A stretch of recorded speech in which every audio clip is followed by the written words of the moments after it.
Perfect.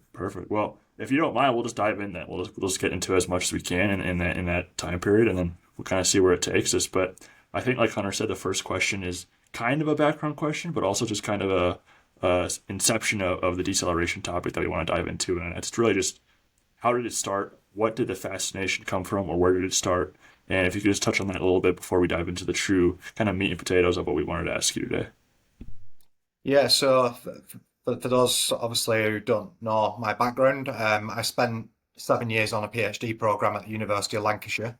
I finished that 4 years ago now. So I think it was probably 11 years ago now when I first started to really get an interest in this topic area. But at the time, I was with my supervisor, John Kiley.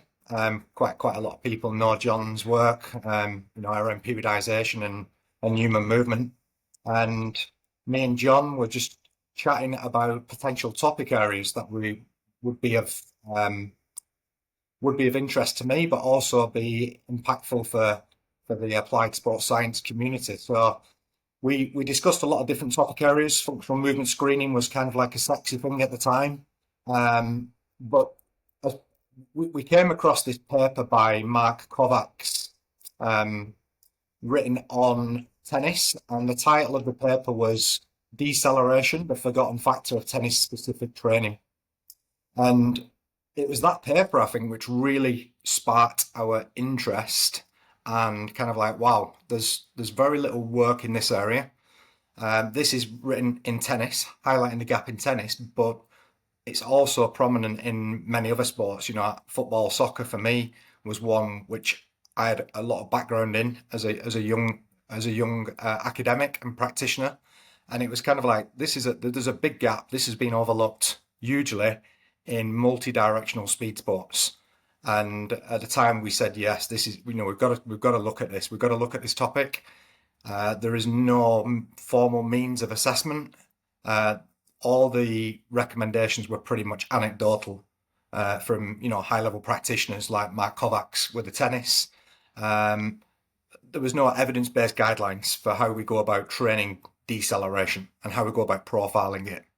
But on the other side of the coin, there was extensive work in acceleration and top speed. So essentially, we could be getting players faster without understanding if they've got the capabilities to break and reduce that momentum.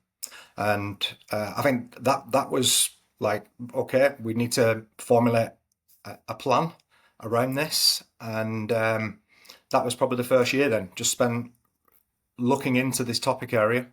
There was very little in human studies, human work. So it was starting to look into other discipline areas, animal locomotion, vehicle brake testing, and trying to get ideas from different disciplines, how we could bring it into this topic area.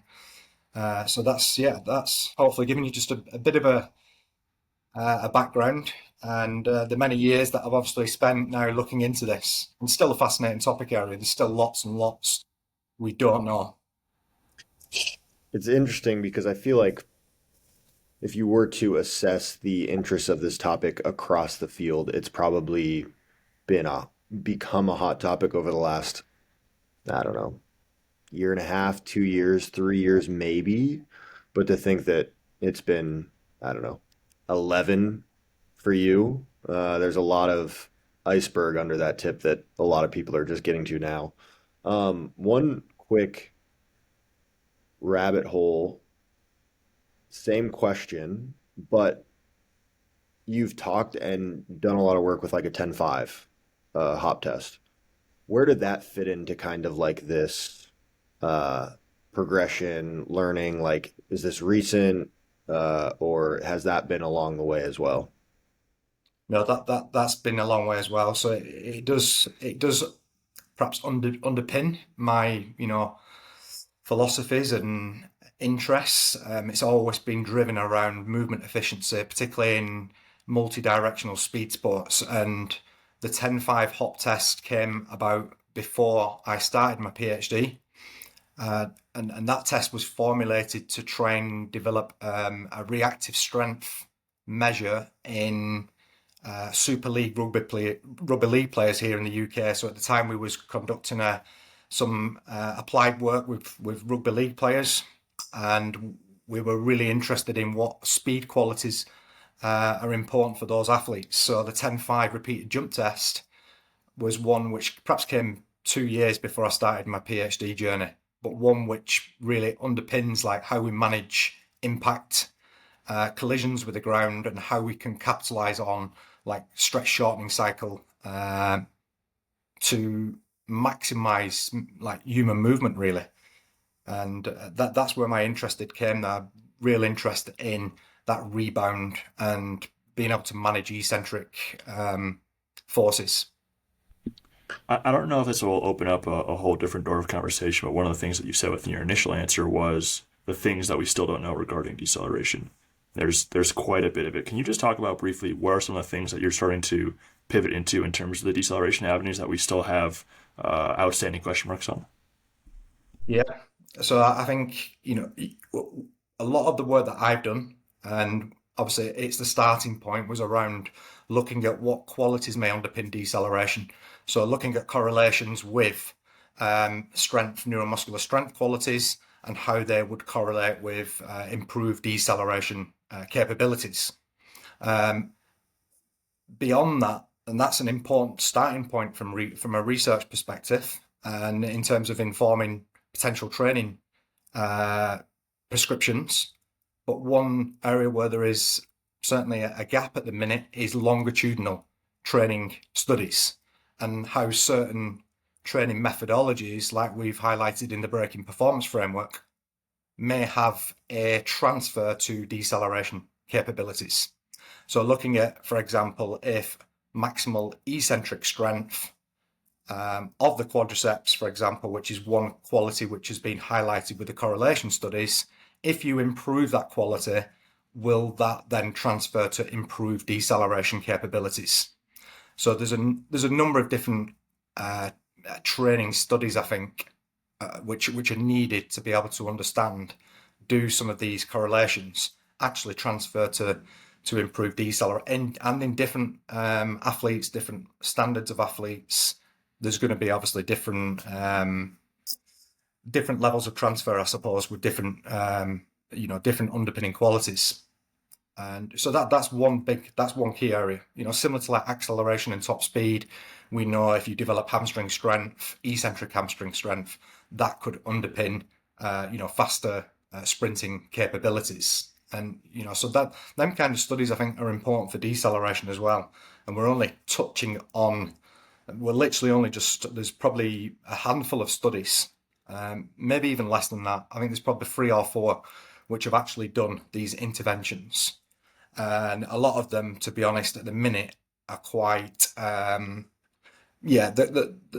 quite low in quality, I would say, in terms of their, the design of the programs. And a lot of them don't actually measure deceleration yet. They get some kind of proxy indication or some kind of change of direction measure. Other key areas are just getting more data on what are the key benchmarks for different athletes when we're looking at deceleration. So we developed, as part of my PhD, I developed the acceleration deceleration ability test, which is a profile that you could, a test methodology that you can use to very quickly get a measure of a player's deceleration capabilities. And now there's been modified versions of that. So you can do 5, 10, 15, 20 meter ADA, depending on the sport, depending on the specific deceleration qualities you want to look at. But there needs to be more data on what is good and what is bad in terms of different athlete population groups. And that's the same when you apply that into a change of direction assessment, like a 15.05 or a 5.05, 180-degree turn.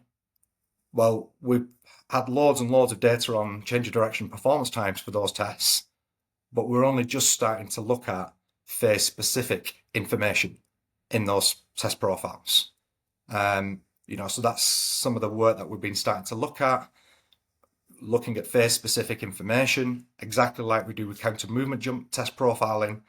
What is the athlete's acceleration, deceleration capabilities during that change of direction test? and yeah, what are the different benchmarks across different sports, across different standards of athletes. So we need more in that area. And then probably the other area is looking at programming prescriptions, volumes, and looking at physiological adaptations to deceleration training. What are the like neurophysiological adaptations that we can drive through doing this type of training? That's a bit more mechanistic, but maybe looking at muscle tendon qualities, characteristics, and how they change through doing things like enforced decelerations. So yeah, that's probably a touch on 3 or 4 of the big topics that I can see. So Starting to do. one of the things you mentioned earlier was the breaking performance framework, which is an incredible paper and something that we definitely wanted to just dive into a little bit today. And for anybody listening that hasn't looked into that paper or doesn't understand the intricacies of that paper, can you just give like a brief synopsis of that paper and specifically the three categories of breaking exercise that you talk about in that with the breaking elementary, developmental, and performance? Yeah, so the framework again was formulated over many years of throughout my PhD, through collaborating with many applied practitioners working in different sports, and it originated with a project that I did with the English Football Association. So I developed what we called a breaking strength framework at the time. So the breaking performance framework is kind of like a progression and development of that. What we did as part of that international project with the English Football Association. It can be downloaded, it can be downloaded free. It's open access. You just type in on Google Breaking Performance Framework. And it's also on my website as well, Human Breaking Performance. So listeners can get access to it after this podcast if they've not yet seen it. The framework in itself, basically the aim of the framework is to provide practitioners with some guidelines and recommendations on how to go about training deceleration and developing the breaks in their athletes. It's a mixed method training framework. So it's my suggestions, the recommendations is that it doesn't go from left to right. In terms of that's the order that you need to do the trainings in. It's up to you as the practitioner what you put in there, depending on the athlete, the sport, the phase of the season. There's a lot of things that will influence what training methodologies you choose for that athlete at any one time. But the 3 main categories, moving from left, which is like we're going to target structure and function, neuromechanical qualities and strength qualities which are needed to decelerate on the left. And then as we move across, we're going to move the focus from more kind of like local specificity to more global specificity. So to the right, we've got these really highly game representative type deceleration training methodologies, which are aiming to develop the perceptual cognitive capabilities and the decision making skills to break under competitive high pressured situations. So we go from breaking elementary on the left, and you've got training solutions which are more gym related, resistance based gym scenario type training, and you've got more field based training solutions. So you've got a mixture of them in particularly in the breaking elementary and the breaking developmental. So breaking elementary then moves to the breaking developmental, where the focus then becomes on improving, the stimuli becomes more higher rates of force development, higher movement speeds, greater movement speeds. So the ability to break under those, faster scenarios. And then we move from the developmental to the performance category, breaking performance exercises, which is specifically focused on these more highly representative tasks. So, which, unanticipated breaking your typical small-sided, medium-sided, large-sided games that are used in competitive scenarios in different sports, and more contextual type deceleration type training. So the focus can shift in terms of the emphasis. You could have, for example, if you're in pre-season, you might be more focused, or more of your training would probably be more on the breaking elementary, with less focus on the performance. But as we switch to in-season, you're going to get different changing emphasis of these training methodologies depending on where you are in the season and obviously the athlete's needs that you're working with. But just to one thing I always point out with this framework is the ultimate goals are to improve your braking force control as one key component, and the second key component is to improve your ability to attenuate the forces throughout the lower limbs, and that's the second key component, which is particularly important with deceleration and braking because we know players are exposed to some of the highest mechanical demands during these tasks. So the framework becomes a very much like health-related, damage resistance type overriding goal. I suppose it's got a real player health focus.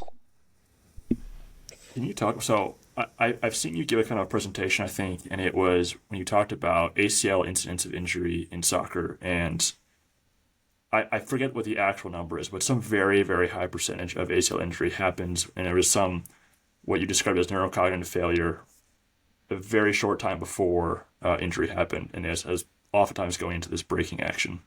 And thinking about what are like the different stimulus or the different physical stimuli out there, few seem to be as related to some type of neurocognitive error or neurocognitive stimulus as is braking ability, because it oftentimes, right, you brake after some type of stimulus.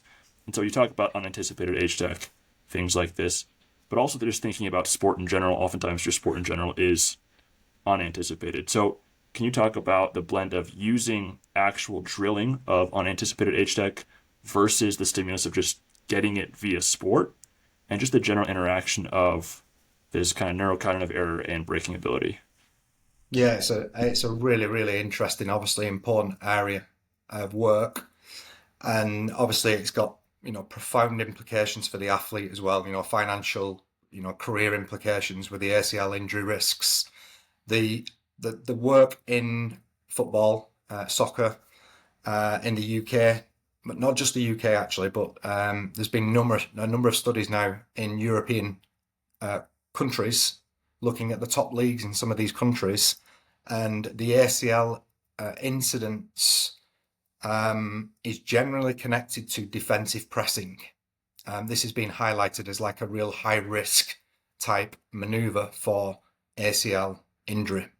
And the stats are, this is probably five studies now which have been published, one recently in the Premier League, and the stats are between a third and two-thirds of non-contact indirect ACL injuries are occurring during defensive pressing, whilst decelerating, unilateral loading, whilst in close proximity to the attacker, and there's normally some kind of deceiving or distracting kind of like movement very, very close to them. So like quarter of a second prior to them initiating the decel or turn. So them are the kind of like situational patterns, and that becomes really important, powerful information, because we can then start to look at that task, look at that situation, and start to say, right, well, how can we prepare the athlete to be able to better respond to those situations, or to be more tolerant to those situations, more adaptable to those situations. And the defensive pressing is like a defending type deceleration, which is very different than an attacking style deceleration, because the uncertainty of what's going to happen is much more, on a higher level. So it's, that's where these unanticipated decelerations become really important.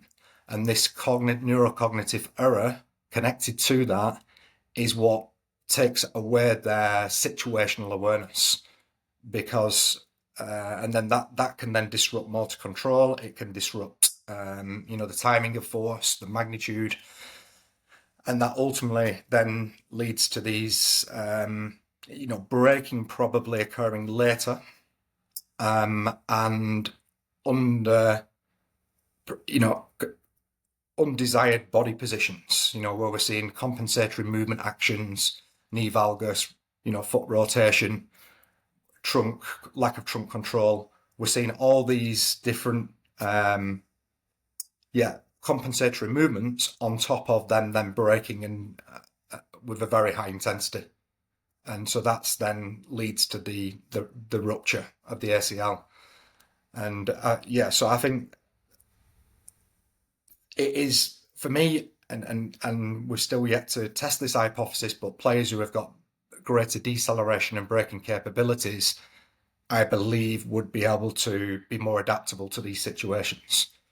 So how do we, that then becomes the framework in how do we utilize these solutions from the elementary category all the way through to the performance? How do we integrate them to best prepare the athlete in these situations? But of course we have to the experience of the athlete in these situations comes from playing the game, playing higher pressured variations of the game, but then ultimately can we give them the physical qualities that are needed to do them unanticipated decels.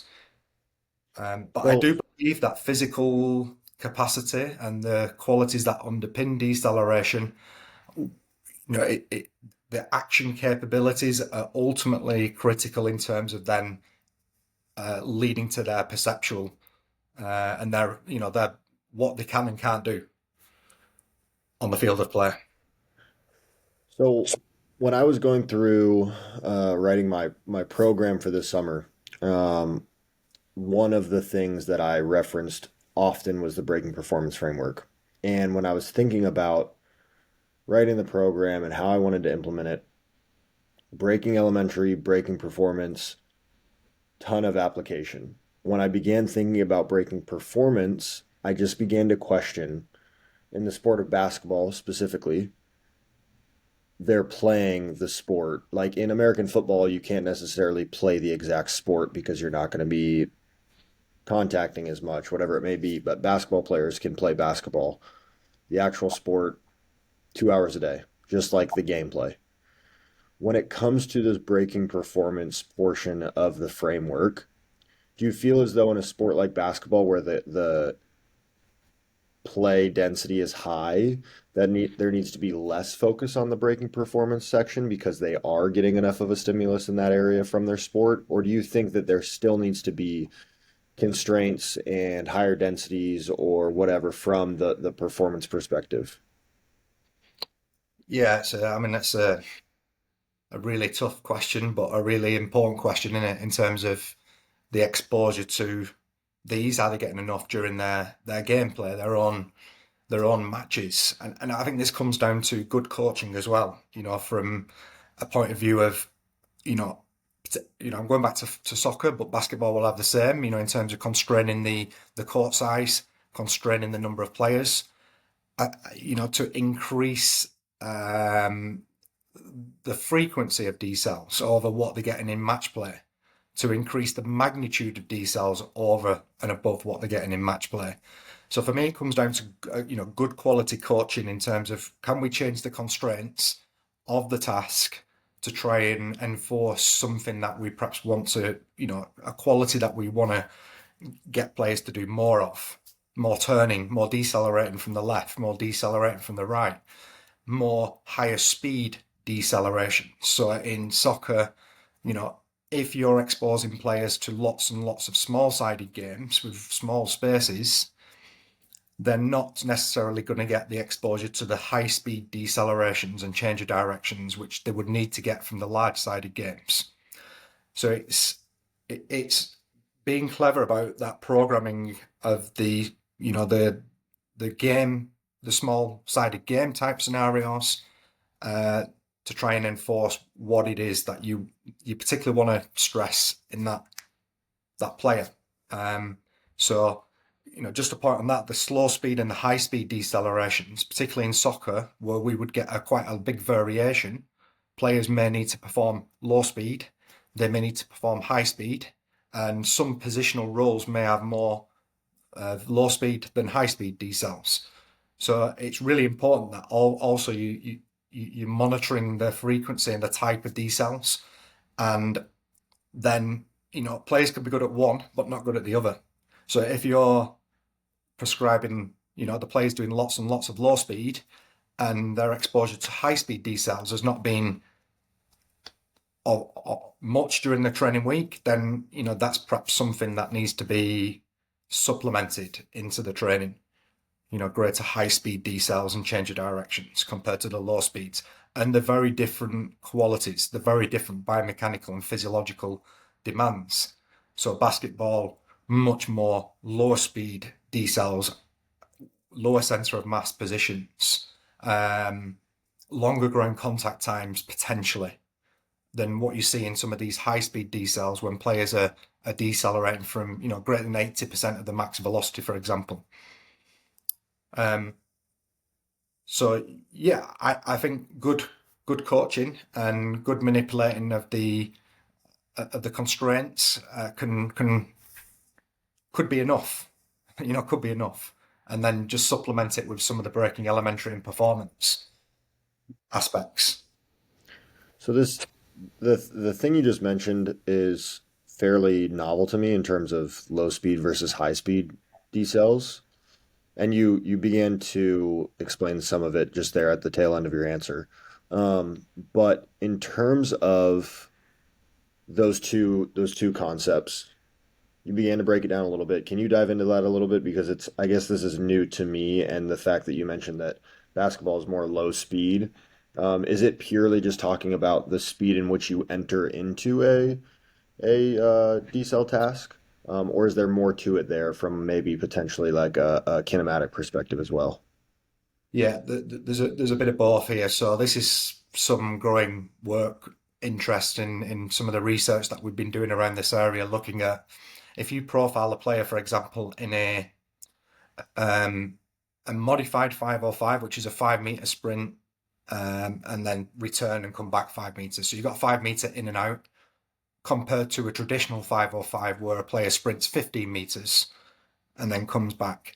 The very different entry speeds that the player is going to be decelerating from, and the steps, the braking steps are very, very different in the high speed ones. So we get, typically from those high speed decels is where we see some of the highest peak forces and loading rates.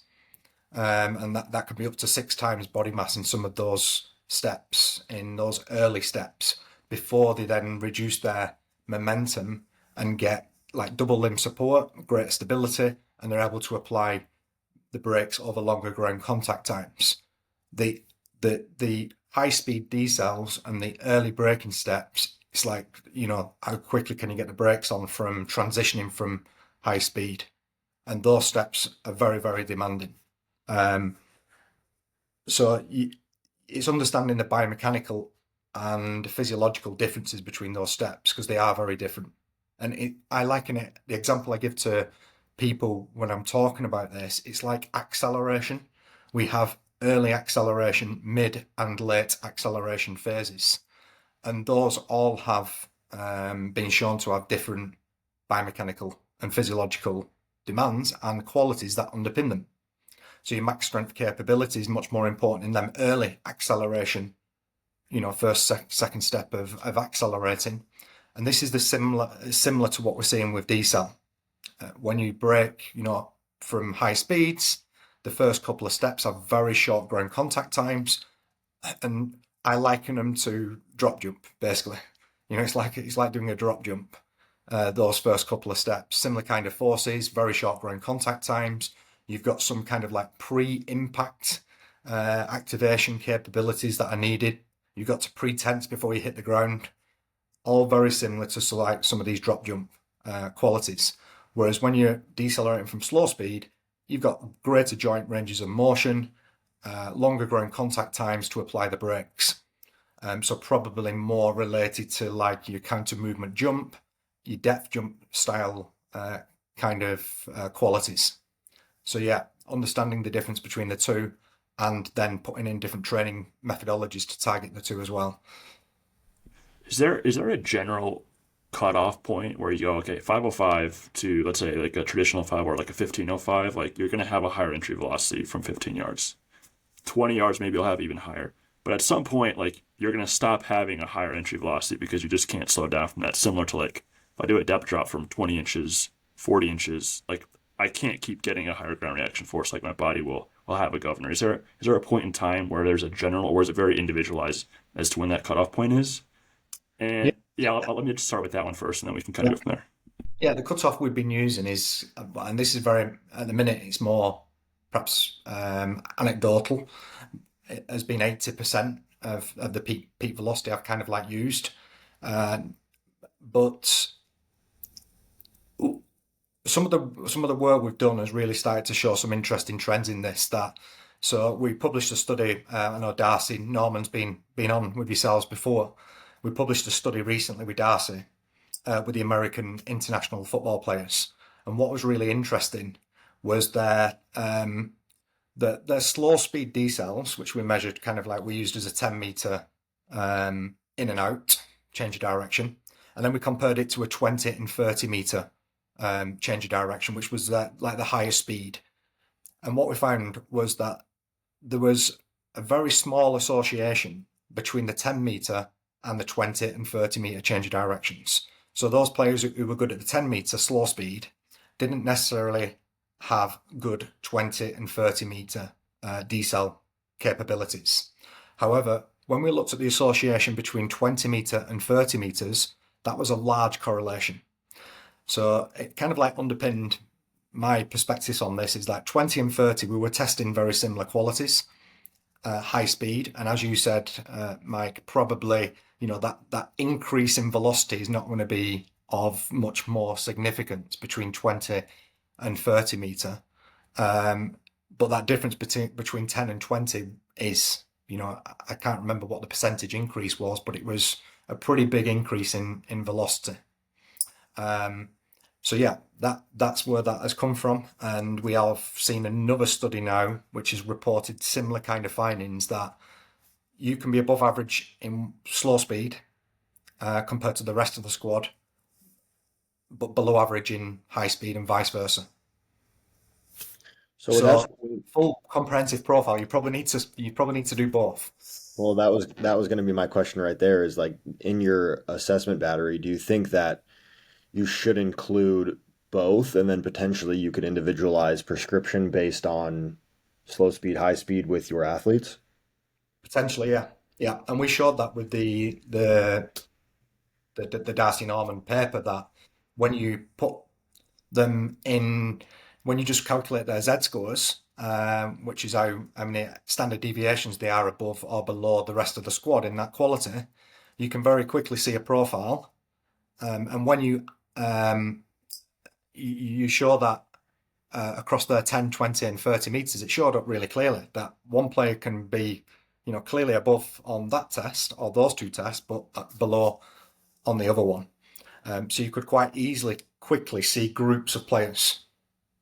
Now, is that to do with their positional roles? Is it to do, there's probably going to be other things underpinning that they're doing more of those slow speed decels. Are they doing more of the high speed? You know, um, yeah, so that needs a little bit more digging, I think, to identify some of them positional differences and what they're doing in the match is actually we're seeing that in the tests as well. Yeah, it's really interesting. That concept is a little bit new to me. However, that I guess the distance in which you assess a decel task from is not new, but this idea of low speed, high speed, and the potential profile that can create is fairly novel to me. One of the things that I wanted to touch because we've had a handful of guests on that we've had this conversation surrounding deceleration with. And it wasn't necessarily the entirety of our conversation, but we definitely touched on it with some different people. And it's interesting to hear how people begin to talk about and describe deceleration. And some of them talk about the ground reaction forces and the physical capacities. However, some people talk about the more like visual, subjective, mechanical evaluation.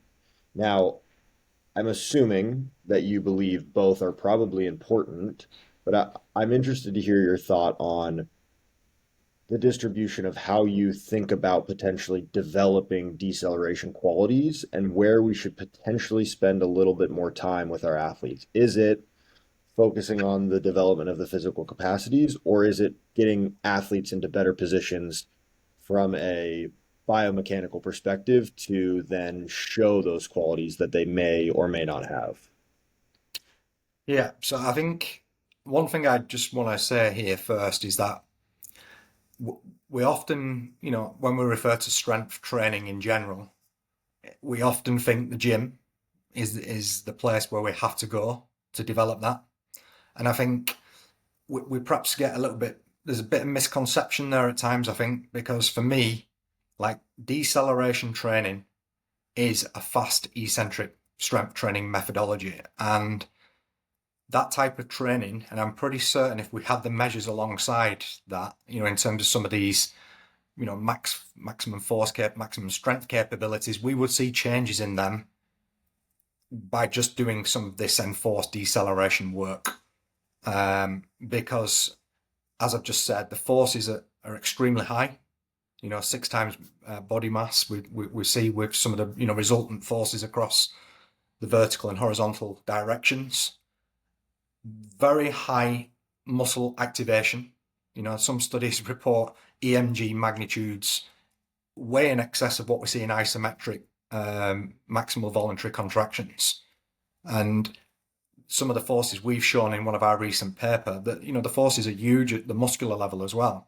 So it would be, deceleration training and some of the field-based applications would have transfer, in my opinion, to improvements in eccentric strength, improvements in, fast eccentric strength capabilities, and improvements in quadricep strength. So I think they are complementary. That type of training, you can get a two-in-one type thing. You can get technical improvements, but you can also get strength improvements as well from doing this type of training. So I think for me, it's just, I often say that strength training can be on the field as well. We can drive great adaptations on the field. And in particular now, these days, and I think this is part of your question, Hunter, was around kind of like what type of training can we get perhaps more emphasis on and derive some really good adaptations in both technical and strength qualities would be the horizontal kind of like accentuated eccentric type training that we're starting to see now with motorized resistance devices like the 1080, assisted overspeed decelerations where we can overload the horizontal component and at the same time drive different technical kinematic changes in the technique as well. So we can create these faster speeds. We can slow the speed down, maybe. We can do exactly like we can do with accelerative resisted type work by manipulating the assisted load to drive specific adaptations in both the kinematics and the strength qualities that we want to attain. So, the motorized resistance technologies, which can give us greater assistance or greater load on the deceleration phase compared to the concentric phase. We've got like a horizontal version of like vertically typed resistance training applications there, which becomes really, really powerful, I think, from a deceleration point of view, because we can use that training to overload the deceleration component and to drive, changes in their ability to brake at higher speeds, longer, prolong the brakes with heavier resistance. And I think that type of training for me is we're only just touching on the ice of that type of training and the potential applications of that training within decel and change of direction field. Do you feel as though that specifically when we're talking about a overloaded horizontal braking task with some type of motorized resistance like 1080, do you think that's potentially the most powerful stimulus you can get as opposed to a more vertically oriented, fast eccentric braking task because of the specificity? I think so. Yeah, I think so. I think it is obviously you're getting two in one. You're getting the technical kinematic changes, so if we're getting, we can drive quicker, um, faster braking steps. We can drive, they have to manipulate their posture quicker to get into some of these braking positions. So we're just trying to overload everything really with that type of training, but at the same time, driving greater probably eccentric demands in the horizontal direction at the same time. So yeah, the ankle, knee, hip strength qualities that we need, the extensor qualities of those joints, we can perhaps overload with those devices as well to drive changes in joint strength to be able to brake at higher speeds under higher forces, and yeah, that's for me is quite an exciting area that I think there'll be more and more work in, particularly in the decel and change of direction field. Yeah, I unfortunately do not have a 1080 at my disposal, but even just using bands and partners has been something that I've went to quite a bit from this. One of the fairly more nuanced questions that I wanted to hit real quick was talking about, you mentioned talking about, well, you've mentioned throughout this the high forces that are experienced within a decel, a max decel, which you've done a great job of making it very well known. And then you've also talked about this idea of attenuating forces. And I've posted before of different exercises that I frame as some of like this deceleration or braking developmental exercises. And if there's any compliance within the task, some people are quick to say that it's not actually training deceleration because there's compliance and you're dampening forces. Um, can you talk a little bit about within these tasks, within these exercises, there's a stiffness component where you want to experience high ground reaction forces, but there's also this idea, and this is something I'm beginning to realize with my athletes, is like they have an inability to deal with these and move through some sort of range of motion. And sometimes the stiffness that they show is potentially a stiffness because they lack the ability to attenuate and be compliant.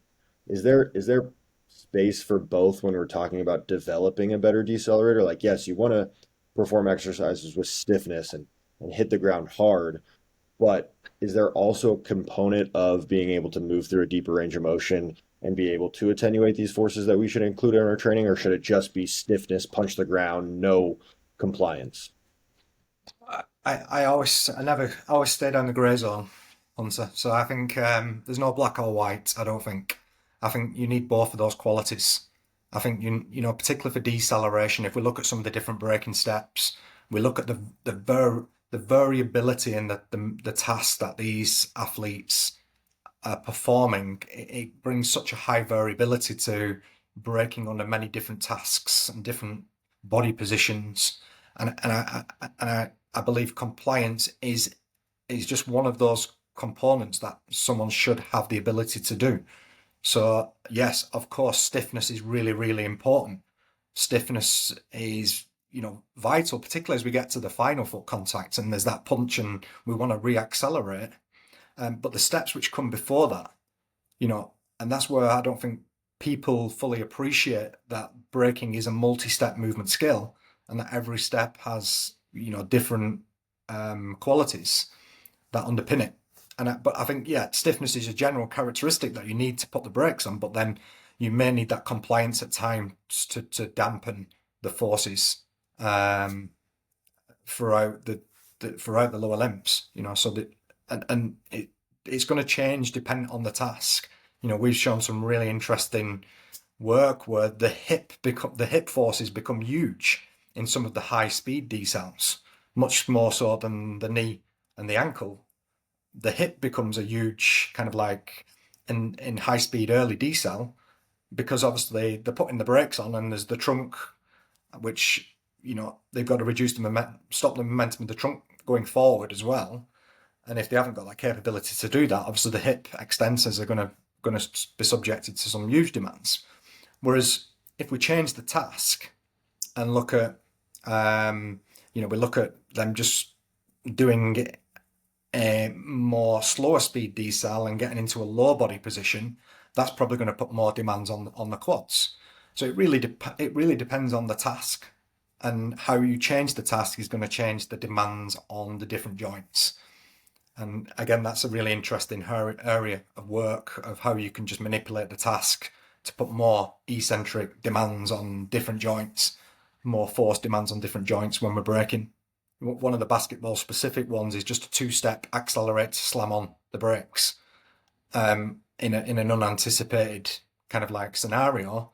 And a paper what's looked at that task shows really high demands on the hip extensors. Much greater than what we see when we accelerate in terms of the force demands on the hip joint.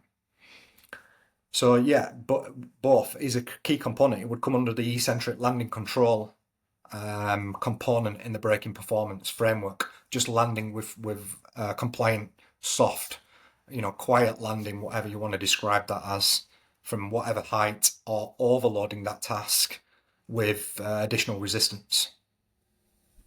Damian, I'm gonna ask you two follow-up questions within one here. I hope that's all right. The first one, and we've kind of touched on both of them a little bit, but maybe try to get a little bit more clarity. And the first one is about, we understand that, all these qualities of physical training have these residual training effects, and we have to touch them at certain points in time to maintain them.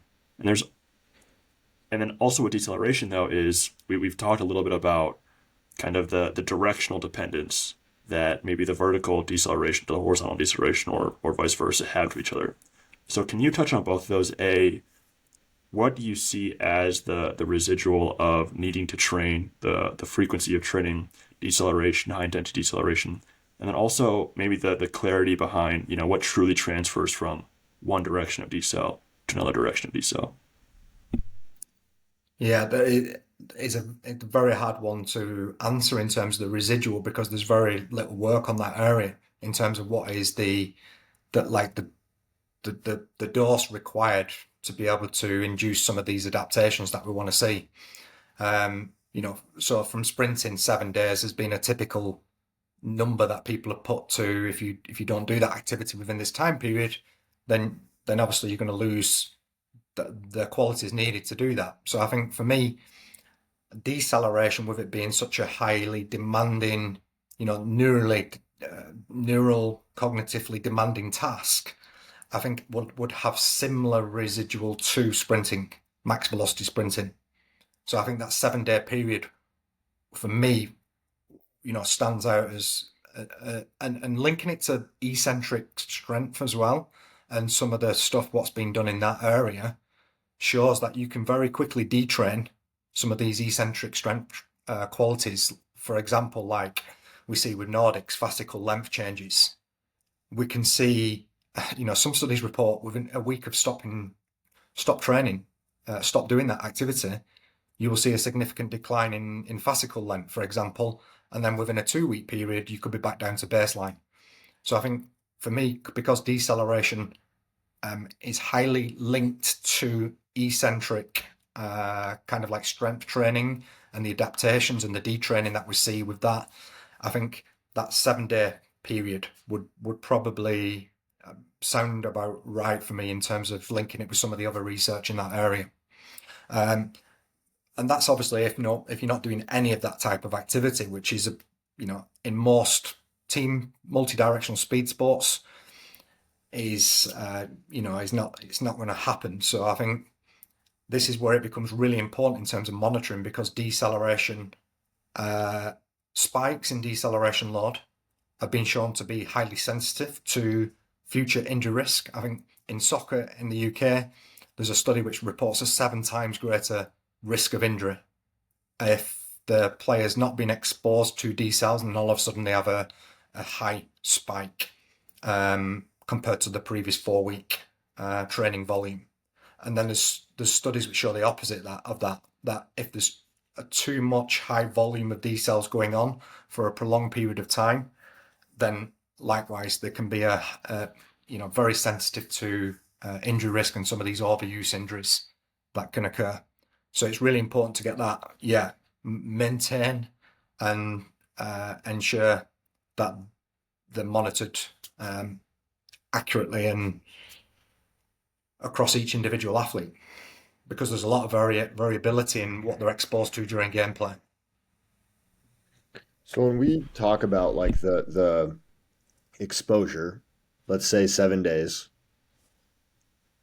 do you think that the specificity of the task is important, or do you think that you potentially can dose a certain volume of depth drops for the ground reaction and eccentric orientation of those forces as a way to potentially maintain the capacity to then experience higher level horizontal decelerations? Or do you think there needs to be specificity to the task to be able to maintain this residual? I think there has to be some specificity there, I think. I do think, some of those more vertical components will highlight some of the underpinning qualities, but it's that skill element and it's that feeling of doing the task and doing the decelerations, that the coordinative components, which I think are very important as well. And I think it would be more task specific, similar to the sprinting doses, because we know we're getting similar kind of velocities, joint angular velocities. We're getting more specificity there than what we're going to see in any gym type activities.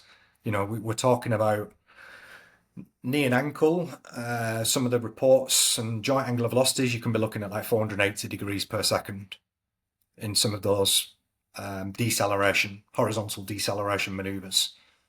So very fast joint angular velocities, and under these very high eccentrically demanding braking demands as well at the same time.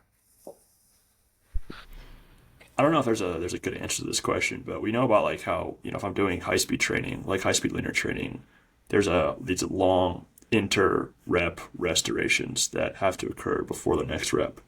And I guess my question is similar to high speed deceleration, and maybe you're just the inter rep duration between high speed decel is just going to be whatever the speed of you get to linearly, right? You have to rest a certain amount to get to that. Is there a thought process to something in that nature, or is that not something that we've gotten into as much, or is it just dependent on whatever the linear speed is? I think it really is similar to the sprinting type recommendations that you would have for, if you want to hit max velocity days, then you need rest. You need rest, and that's the same with decels. Similar kind of demands, really high neural demands there with the task coordination. It probably becomes even more important with deceleration, because any errors in the timing of force application or any element of fatigue could increase the injury risk, particularly if we're trying to target increases in the capacity. We're trying to move that capacity upwards.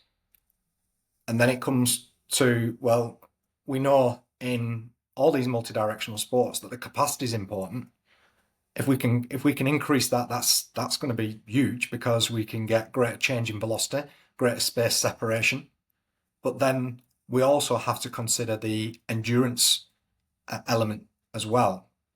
How well the player can continually repeat these braking actions throughout the game. And then that becomes a different puzzle in terms of the prescription. And that would then become, can we expose them to these more demanding passages of play? Where soccer, for example, they might be exposed to 5 high intensity decels per minute. Well, then that becomes a more enduring quality. Can we put that into our training as well to get these repeated decels? And we know the repeated decels are what are particularly linked to decrements in fatigue as well. So we've seen that type of training where players are doing repeated decels. And we've seen declines, very quick declines in their capabilities to continue those outputs. And post match recovery generally affects some of these markers that we see, you know, in terms of like some of the counter movement jump data. We've seen declines in some of these time dependent qualities like eccentric rate of force development, being able to generate, you know, greater peak forces in the braking phase, and then how that affects the concentric outputs as well in terms of some of these more time constrained. You see greater eccentric durations. You know, the player wants to decelerate over longer during the downwards phase. These things will show up in some of the vertical components as well. So you've got to be tasked by, you've got to improve the capacity. And I'm a great believer if you've got that capacity, we've referred to it as like a deceleration reserve, then that will give you the ability to repeat decelerations more frequently as well. So I feel like we've been talking for 5 minutes, but it's almost been an hour. So we want to be respectful of your time. And I want to hit you with, we have a final question that we used for about 115 episodes and we switched it. Now I'm going to give you a variation of our old question. And this final question is powered by 1080 Motion. But the question that we used to ask is, what is something that you think or do that a majority of the field would disagree with? And the variation of that question that I want to hit you with is, with it being something that's becoming a hot topic within performance and research recently, and it's potentially less refined because of that, there's people doing different things and trying different things. Where do you think that time is being spent from a deceleration perspective, from a training or assessment perspective, that you don't think is necessarily worthwhile? And where do you think that we should shift our focus from some of those things? Yeah, I think the increased interest and you know, whether you know it's a hot topic, I think that needs to continue. You know, it has been largely overlooked, so I think we've got to reinforce that the decelerations and brakes, you would not drive a car if your brakes hadn't been checked and you didn't know how good the brakes were. You know, and for me, it's like people still, you know, this is a really interesting hot topic at the minute, and you know, everybody's looking at well, yes, because it's so important. For me, the deceleration and braking is the critical mediator of human movement. So if you haven't got the braking capabilities and the deceleration capabilities, subconsciously the body will want to protect the structures. So it will dampen everything else down. So this is probably leading to my answer here, Hunter, is your top speed capabilities, no matter how good they are, will probably drop. And you will not hit your capabilities that you've got when you do a true top speed or max speed running acceleration capabilities when you put a deceleration on the end of it, because the player won't want to, you know, they won't want to speed up, but they can't slow down. So I think for me, it's getting the balance between acceleration and speed work and deceleration and braking. But putting the deceleration and braking, as we've talked about with the braking performance framework, as an essential priority in any multi-directional speed program.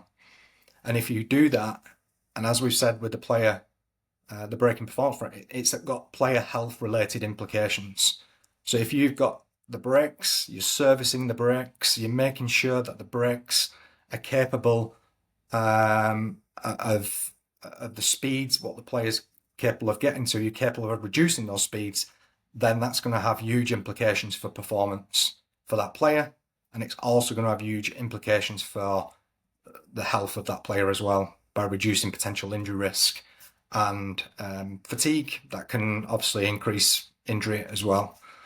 So that would be my answer on that one. I think it's perhaps we've had too much emphasis on acceleration and top speed work and not enough focus on the brakes. Well, Dr. Harper, we know that we get you out of here, so we will. I know that, in the world of performance, certainly, I think it's safe to say you are the world's leading expert in the world of deceleration, and you've certainly shaped the way that I think, and I know that you shape the way that Hunter thinks, and I know that's the case for many, many, many other coaches out there. So we really appreciate you being on. Before we do get you out of here, obviously you have a ton of research out there in the world, and you're continually doing more. Can you just tell people where to go, how to find some of that research, and where they can learn more about what you're doing?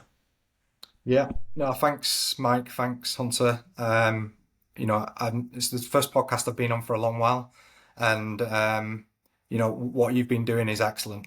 Some of the episodes that you've done in terms of raising the game a little bit in terms of sports and applied practices. So I think pleasure to come on the podcast, and people can get a little bit more information.